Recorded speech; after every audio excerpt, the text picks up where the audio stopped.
মদিনার মধ্যে গুড়ি গুড়ি বৃষ্টি হইতেছে, হালকা বাতাস বইতেছে, যেমন গতকালের পরে আজকের একটু ঠান্ডা ঠান্ডা ভাব আছে, কি বলেন ঠিক না ঠিক? বৃষ্টি হইতেছে, এশার নামাজ পড়াই হযরত ওমর রাদিয়াল্লাহু তাআলা বের হয়ে যাইতেছে। লোকেরা মুস্কি মুস্কি হাসতেছে, ডাক দিয়ে বলে হাসো কেন? হুজুর সারাদিন বৃষ্টি হয়েছে, এখন ঠান্ডা বাতাস, বড় মজা লাগতেছে, আমরা আজকের একটু ঘুমাবো, মোটা কাপড় গায়ে দিয়ে ঘুমাইতে বড় মজা লাগবে।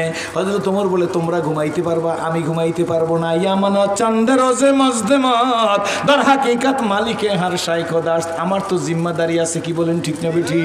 যিনি চেয়ারে বসে তার জিম্মাদারি আছে, কি বলেন ঠিক না? ও মেম্বার সাহেব তোমার কাছে মেম্বারের মতো প্রশ্ন করা হবে, ও চেয়ারম্যান সাহেব তোমার কাছে চেয়ারম্যানের মতো প্রশ্ন করা হবে, উপজেলা চেয়ারম্যানের কাছে উপজেলা চেয়ারম্যানের মতো প্রশ্ন করা হবে, এমপি মহোদয়ের কাছে এমপির মতো প্রশ্ন করা হবে, মন্ত্রীর কাছে মন্ত্রীর মতো প্রশ্ন করা হবে, প্রাইম মিনিস্টারের কাছে প্রাইম মিনিস্টারের মতো প্রশ্ন করা হবে, কি বলেন ঠিক না বেঠি? মহামান্য প্রেসিডেন্টের কাছে মহামান্য প্রেসিডেন্টের মতো প্রশ্ন করা হবে, কি বলেন ঠিক না বেঠি? যার চেয়ারের ওজন যত তাকে সেইভাবে প্রশ্ন করতে হবে। আমার মতো সিরাজির প্রশ্ন যেভাবে হবে, পীর সাহেব হুজুরের প্রশ্ন সেইভাবে হবে না, কি বলেন ঠিক না বেঠি? যার ওয়েট যেমন তার প্রশ্ন তেমন হবে, কি বলেন ঠিক না বেঠি? সুতরাং রাষ্ট্রের কাছে জনগণের জান মালের নিরাপত্তা থাকতে হবে, শিক্ষা বাসস্থানের ব্যবস্থা করতে হবে, চিকিৎসার ব্যবস্থা করতে হবে, কি বলেন ঠিক না বেঠি? রাষ্ট্রের কাছে নিরাপদ থাকতে হবে।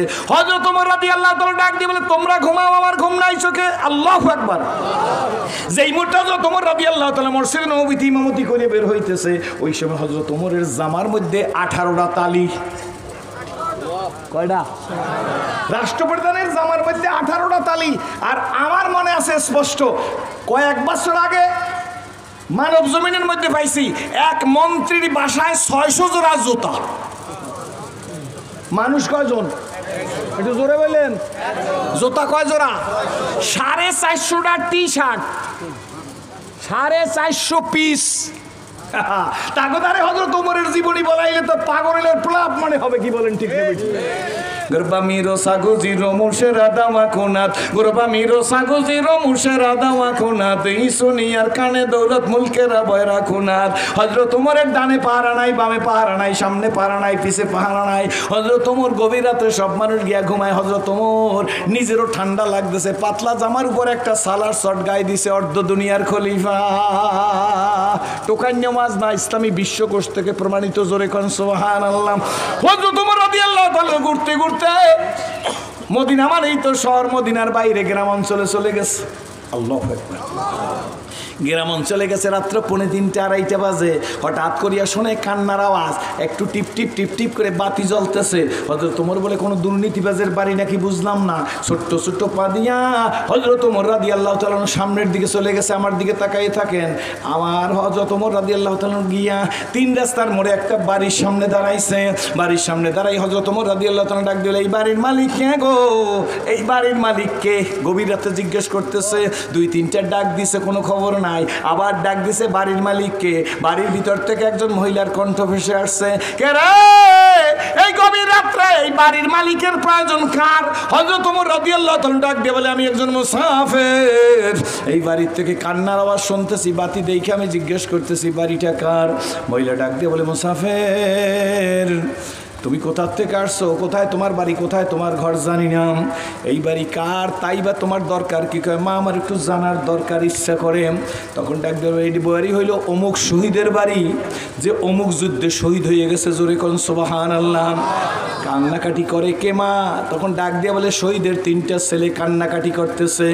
তখন ডাক দিয়ে বলে, শহীদের ছেলে 3টা ছেলে কান্নাকাটি কেন করতেছে? বলে খাদ্যের অভাবে 3 দিন পর্যন্ত শহীদের ছেলের মুখে আমি একটু রুটির টুকরা দিবার পারি নাই। জোরে জোরে কোন সুবহানাল্লাহ। মহিলা কান্না কণ্ঠে ডাক দিয়ে বলে, হে মুসাফির, বলতে চাইছিলাম না, তবে শুনে রাইখা দাও। যখন তুমি আমার কাটা গায়ে নুন দিলে, আমি তোমাকে সাক্ষী রেখে বলি, আমার আল্লাহ সাক্ষী, গভীর রাত আমার এই 3টা সন্তান শহীদের সন্তান। তোমার বাড়ি কোথায় জানি না, তবে তোমারও সাক্ষী রেখে বইলে যাই, একটা সন্তান সকালবেলা বেহুশ হয়ে গেছে, এখন পর্যন্ত হুঁশ ফিরে আসে নাই। আর আমার 2টা সন্তান খাদ্যের জন্য চিৎকার পাড়তে পারতে ঘুমাইয়ে গেছে, ঘুম থেকে ওঠার পরই খাদ্য চাইবে। আমার একটা সন্তান যদি না খাইয়ে মারা যায়, আমি কিয়ামতের ময়দানে আল্লাহর দরবারে এই দেশের ওমরের বিরুদ্ধে বিচার দেব। আমি কিয়ামতের ময়দানে ওমরের গলায় গামছা লাগাই আল্লাহর আদালতে হাজির করব। হযরত ওমর রাদিয়াল্লাহু তাআলা আনহুর শরীরের পশম দাঁড়াই গেছে। এই স্টেজের মধ্যে উড়াউড়ি করবেন না, পরে পরে সমস্যা হয়ে যায়। আল্লাহ তুমি কবুল করো, জোরে করো আমিন। কি বলতেছিলাম? ওমরের গলায় গামছা লাগায় কিয়ামতের ময়দানে আল্লাহর দরবারে হাজির করব। হযরত ওমর রাদিয়াল্লাহু তাআলার শরীরের পশম দাঁড়াই গেছে। হায় রে, আখিরাত তো পরে রইছে, দুনিয়ায় তো মহিলা আমার হযরত ওমর তো মুসাফির, আমাকে আজকের আদালতে হাজির করবে গামছা লাগাইয়া। হযরত ওমর রাদিয়াল্লাহু তাআলা ওইখানে দাঁড়াইয়া চিন্তা করতেছেন, ডাক দিয়া বলে, মা তোমার কাছে জিজ্ঞেস করি, বলো গো মা, তোমার যে সংসারের এই দুরবস্থা, এইটা হযরত ওমর জানেনি? এই কথা ভালো করে শুনবেন। মা তোমার এই দুরবস্থার কথা এই দেশের প্রেসিডেন্ট ওমর জানেনি? মহিলা ডাক দিয়ে বলে, মুসাফির, এতক্ষণ মনে করছিলাম তুমি আলেম, তুমি জ্ঞানী, তোমার কণ্ঠে বুঝছিলাম, এখন থেকে তুমি মূর্খ, তোমার এলেম বলতে কিছু নাই। তুমি কি নবীর মুখে শোনো নাই, যিনি নেতা হবে তিনি অধীনস্থদের খবর নেবে, অধীনস্থরা নেতার কাছে খবর পৌঁছাইতে বাধ্য না। নেতাগিরি করতে ইচ্ছা করে, জনগণের খবর না নিলে আমানত চান্দের রোজে মাজদেমা তো আম্মান খাফা মাকাম রাব্বিহি ওয়া নাহান নাফসা আনিল হাওয়া ফাইনাল জান্নাতা হিয়াল মাওয়া। কার কথা? কার কথা? জোরে বলেন, কার কথা? তুমি যেমন চেয়ারম্যান সাহেব, তোমার চেয়ারম্যানের হিসাব চেয়ারম্যানের মতো দিতে হবে। তোমার অধীনস্থ জনসাধারণ শান্তিতে ছিল কিনা, না নির্যাতিত, না নিপীড়িত, না লাঞ্ছিত, না বঞ্চিত, না পদদলিত, না মিথ্যা মামলার আসামি, না মিথ্যা ভাষী। ডিউ টু টাইম সময় কথা বলবে, সত্যের জয়, খুশি না বেজার বন্ধু। হযরত ওমর রাদিয়াল্লাহু তাআলা কেঁদে ফেলছেন, ডাক দিয়ে বলে, মা গো অপেক্ষা করো গো, দেখি কোনো উপকার করা যায় কিনা। একটা দৌড় দিয়া রাজমদিনে আসছে, আইসা ডাক দিছে, এই মালখানা গোডাউন খোলো। কে? আসলাম। তুমি কই? আসলাম দৌড়ে আসছে, তাড়াতাড়ি গোডাউন খোলো, এক বস্তা আটা আমার মাথায় দাও, কিছু গোস্ত, কিছু পেঁয়াজ এই জাতীয় কিছু নাও, কিছু তেল, কিছু ঘি নাও। হুজুর কই যাইবেন? এক শহীদ পরিবার 3 দিন পর্যন্ত খানা পায় নাই, তাদের কাছে পৌঁছেই দিতে হবে, আটার বস্তাটা আমার মাথায় দে। ডাক দিয়ে আসতাম, বলে, হুজুর আপনি খাত্তাবের ছেলে, কোনো গরিবের সন্তান না, জীবনে আপনি আটার বস্তা মাথায় নেন নাই, এত বড় আটার বস্তা আপনি মাথায় নিয়ে হাঁটতে পারবেন না, আমি মাথায় নিই, আমার অভ্যাস আছে। হযরত ওমর রাদিয়াল্লাহু তাআলা চোখের পানি সরে দিয়ে বলে, আসলাম, আমিরুল মুমিনিনকে সম্মান করতে যাই, আটার বস্তা তুমি আজকে নিতে চাও, কিন্তু আসলাম নিশ্চয়ই কিয়ামতের ময়দানে আমার গুনার বোঝা তুমি মাথায় নিবা না। আসলাম আমার মাথায় আটার বস্তা দাও। কি ওয়াজ করি, কি শুনি, কি মানুষের বুঝাই, কি বুঝি? লোকেরা ওয়াজিন বললে লাভ কি? আমি তো হিসাব করে দেখছি আমি সেরাজি মানুষই হইতে পারছি কিনা সন্দেহ। বাবা, যারা মানুষ তারা বুঝাইলেই বুঝছে, যারা মানুষ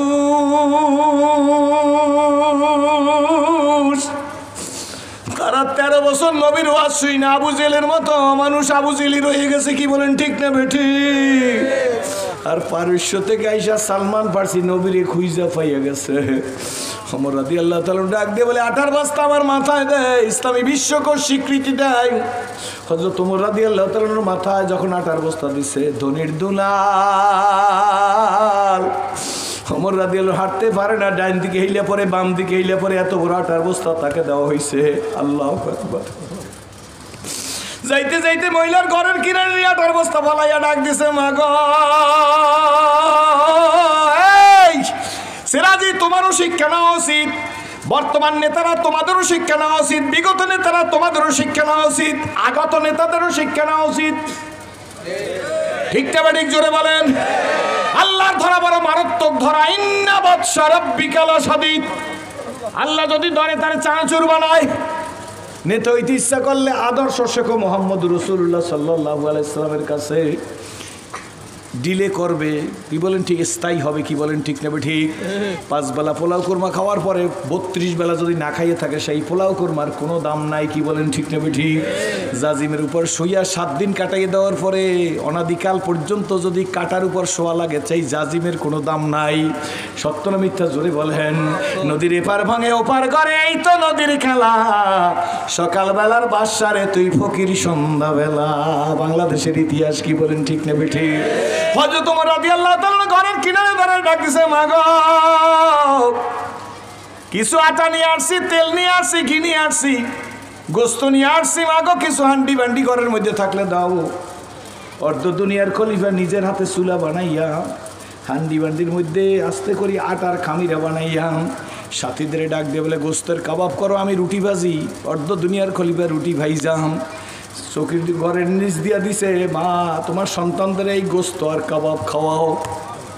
কিছু আটা, কিছু গোস্ত, কিছু তেল আছে, কিছু ঘি আছে, এগুলো দিয়ে আর কয়েকদিন যাবে। চলে যাওয়ার পরে, শেষ হয়ে যাওয়ার পরে এই দেশে আমিরের কাছে যাইও, ওমরের কাছে যাইও, কোনো ব্যবস্থা হইলেও হইতে পারে। মহিলা যখন সন্তানদের উঠাইয়ে খানা খাওয়াইতেছে, হযরত ওমর রাদিয়াল্লাহু তাআলা দাঁড়াইয়ে দাঁড়াইয়ে সাথীদের নিয়ে কাঁদতেছে।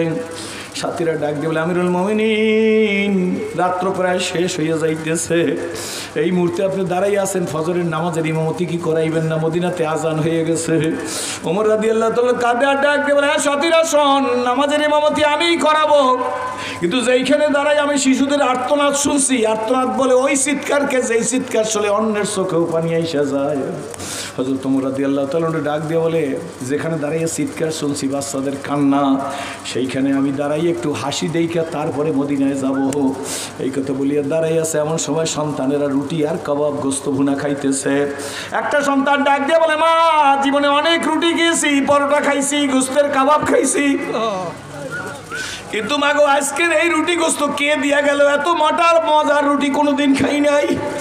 মা কি বলে শোনেন, মা ডাক দিয়ে বলে, সন্তানেরা, শহীদ পরিবারের সন্তান, তোর বাবা শহীদ হয়ে গেছে, তোদের কান্নার কারণে হয়তো আল্লাহ পাক রব্বুল আলামিন কোন রহমতের ফেরেশতা পাঠাইয়ে দিয়া তোদেরকে রুটি গোস্তের ব্যবস্থা করিয়া দিছে। সন্তানেরা একজন আর একজনের গলা ধরিয়া যখন কান্না শুরু করে দিছে, হাসি শুরু করিয়া দিছে, ভাই একবার গোস্ত মজা খাইলাম। হযরত ওমর রাদিয়াল্লাহু তাআলা ডাক দিয়া বলে, চলো এইবার আমার হয়ে গেছে। জোর পায় মসজিদের মধ্যে চলে গেছে, সুন্নাত পড়িয়ে ফরজ নামাজের ইমামতি, নামাজের সালামটা ফিরাইছে। সালামটা ফিরাই হযরত ওমর রাদিয়াল্লাহু তাআলা মসজিদের মেম্বরে বসে গেছে। মসজিদের মেম্বরের উপর বসেই জানেভাবে তাকাই বলে, সম্মানিত মুসল্লিরা, কেউ বের হবেন না, আজকের ওমরের হাতে একটা আসামি ধরা পড়ছে, সেই বিচার আজকের মসজিদের মধ্যে হবে, আপনারা কেউ যাবেন না। সবাই বলে, আমিরুল মুমিনের হাতে যদি কোনো আসামি ধরা পড়ে তার তো আর রেহাই নাই। সবাই ইস্তেকামত হয়ে সবাই বসছে। হযরত ওমর রাদিয়াল্লাহু তাআলা ডাক দিয়ে বলে, অমুক পুলিশ ইন্সপেক্টর আসনি দাঁড়াই গেছে, তুমি মসজিদ থেকে বের হও। অমুক পুলিশ ইন্সপেক্টর আসনি বলে মসজিদ থেকে বের হও। হযরত ওমর রাদিয়াল্লাহু তাআলা বলে, অমুক কনস্টেবল আসো নাকি? লাব্বাইক, কয় তুমিও বের হও। এই তিনজনে যাও, মদিনার বাইরে একটা শহীদ পরিবারের বাড়ি আছে, সেইখানে 3টা সন্তান আছে, একজন বিধবা মহিলা আছে, তোমরা তাকে ধরিয়ে নিয়ে আসো, খুব আদরের সহিত নিয়ে আসবা, সম্মান করবা, না আসতে চাইলে আমার কথা বলবা, বুঝাইবা, কিন্তু দুর্ব্যবহার করবা না। আমাদের দেশে করে কি করে না। হযরত ওমর রাদিয়াল্লাহু তাআলার পাঠানো পুলিশ মহিলাকে গিয়ে যখন বলছে, মহিলা ঘরের ভিতর সন্তান 3জনকে এইভাবে কাছে ডাইক দিয়া বুকের সাথে লাগাই বলে, হইছে বুঝতে পারছি, গতকালকে যারা রুটি গোস্ত খাওয়াই গেছে তারা মনে হয় ওমরের সিআইডি ডিআইবির অফিসার। আমি তো তাদের সাথে বইলে ফেলাইছি, আমার একটা সন্তান যদি মারা যায়, কিয়ামতের ময়দানে ওমরের গলায় গামছা লাগাইয়া আল্লাহর আদালতে হাজির করব। সেই কথা মনে হয় আমিরুল মুমিনের কাছে গিয়ে বলছে, সেই জন্য আমিরুল মুমিনিন আমাদেরকে পাঠাইছে। চল না যাই, উপায় নাই। 2টা সন্তান একটু বড়, 2 হাতে ধরছে, ছোট সন্তান মহিলা বুকে নিয়ে মসজিদে নববীর সামনে আসছে। হযরত ওমর রাদিয়াল্লাহু তাআলা ডাক দিয়ে বলে, মুসল্লিরা একটু রাস্তা ফাঁকা করে দেন, মহিলাকে আসতে দেন। হযরত ওমর রাদিয়াল্লাহু তাআলার মাথার মধ্যে পাগড়ি, ওমর রাদিয়াল্লাহু তাআলা মাথার পাগড়ি খুললে এক মাথা গলার সাথে লাগাই গিট দিছে, ডাক দিছে, মামা যুবক, হে সোনামণিরা, হে আল্লাহওয়ালারা, হে আল্লাহ বলা যুবকেরা,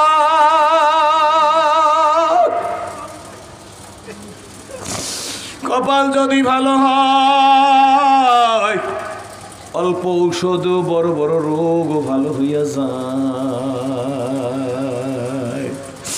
আর কপাল যদি খারাপ হয় আব্বু,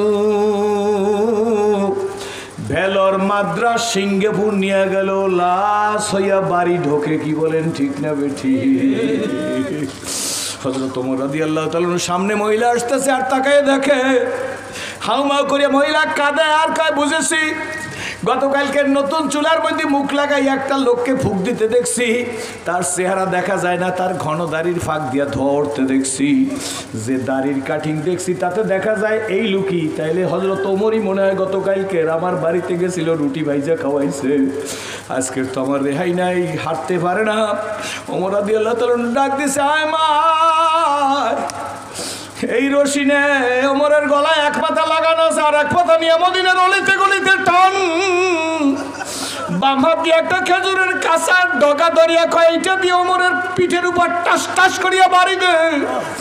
কিন্তু তবু কিয়ামতের ময়দানে ওমরের গলায় গামছা লাগাই আল্লাহর আদালতে দাঁড়া করাইও না মাগো।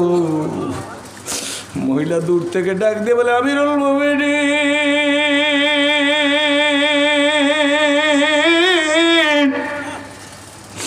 ক্ষমা করে দেন, বুঝি নাই গো,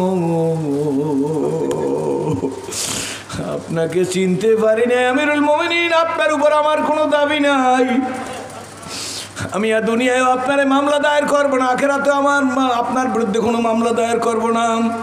হযরত আমিরুল মুমিনিন ডাক দিয়া বলে, মাগো কিয়ামতের ময়দানে বিচারকে আমি বড় ভয় পাই, এই খেজুরের কাঁচা ডগাটা দিয়ে আমার পিঠের উপর বাড়ি দে, আর এই রশি দিয়ে মদিনার অলিতে গলিতে ছাগল ফেরার মতো আমাকে টান, আমার বিচার হইয়া যাও। 3 দিন পর্যন্ত শহীদ পরিবারের খবর নিতে পারি নাই। এই বাংলায় কত নির্যাতিত, কত নিপীড়িত, কত লাঞ্ছিত, কত বঞ্চিত মা, কি বলেন ঠিক নেবে ঠিক? কত মা দুকে দুকে মরতেছে, সন্তান খুঁজে পায় না। বাবারে, বন্ধুরে, আল্লাহকে ভয় করো, আল্লাহকে ভয় করো, আল্লাহকে চিনো।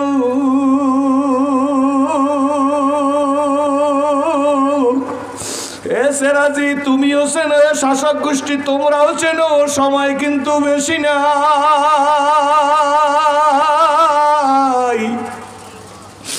নিঃশ্বাসের আর বিশ্বাস নাই।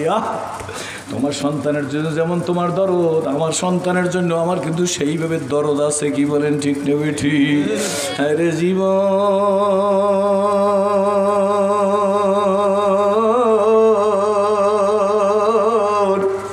এই জন্য বলি, বরিশাল আমার বাড়ি, বরিশালের মানুষ আমার মানুষ, আমি বরিশালের মানুষ।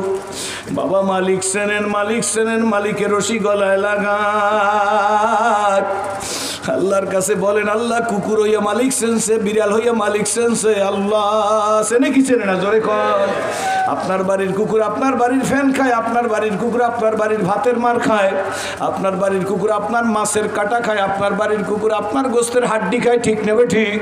এ বন্ধুরা, পরীক্ষা করিয়ে দেখেন, আপনার বাড়ির কুকুর রাত্রে আপনার ঘরই পাহারা দেয়, আর কোনো বাড়ি পাহারা দেয় না। এই কুকুরে জানে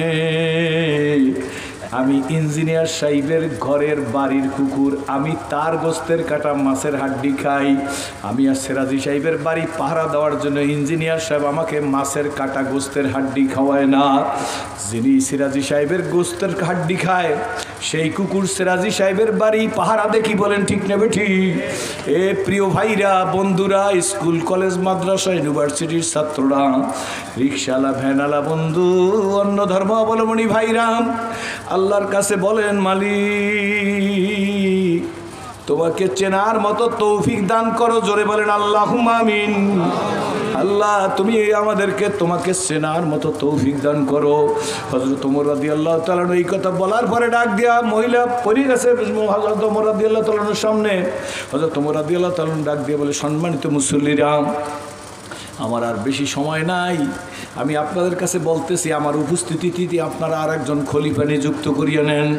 আমার খিলাফতের যোগ্যতা নাই, কারণ একটা শহীদ পরিবারের সন্তানরা 3 দিন পর্যন্ত একটু রুটির টুকরা পায় নাই, ওমরের রাজত্ব করার কোনো অধিকার নাই। কি বলেন ঠিক না ঠিক?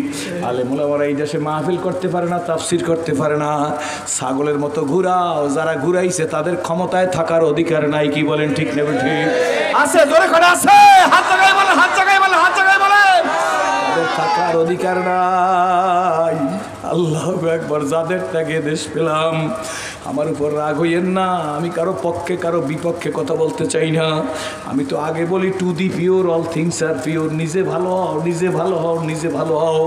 ওমর রাদিয়াল্লাহু তাআলা ডাক দিয়ে বলে, আপনারা আমার উপস্থিতিতে আর একজন খলিফা বানাই নেন।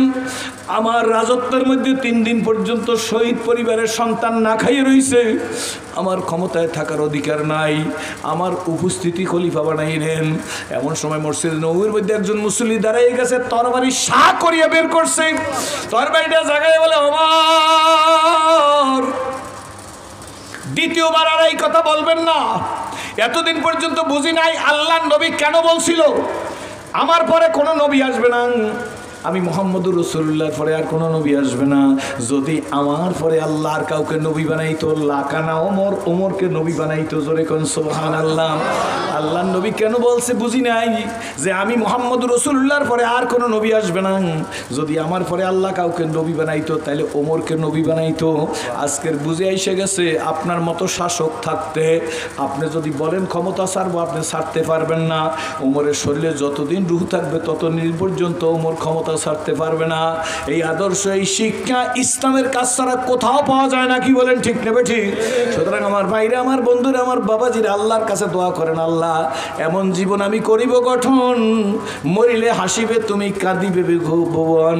এসেছিলে যেদিন কেঁদেছিলে তুমি, হেসেছিলে দুনিয়ার সবে, আবার এমন জীবন তুমি করো গঠন, মরিলে হাসিবে তুমি, কাঁদিবে ভুবন। শুধু কথা বইলা শেষ করলে হবে না, কথার মাঝখান থেকে নিজেদের তৈরি থাকতে হবে। এদেশের যদি কোনো সময় আসে কোরআনের জন্য জীবন দিতে হইলে, কোরআনের জন্য জীবন দিতে হইলে জীবন দিতে রাজি আছি। আমার জীবন বাইসা থাকবে আর কোরআনকে অপমাননা করবে 92 জন বাংলার জমিনে, তা হইতে দেওয়া যাবে না। কারা একমত? জোরে কানা আলহামদুলিল্লাহ। যদি প্রয়োজন হয় আমি কি দিয়ে বুঝাইবো বুঝি না, হাত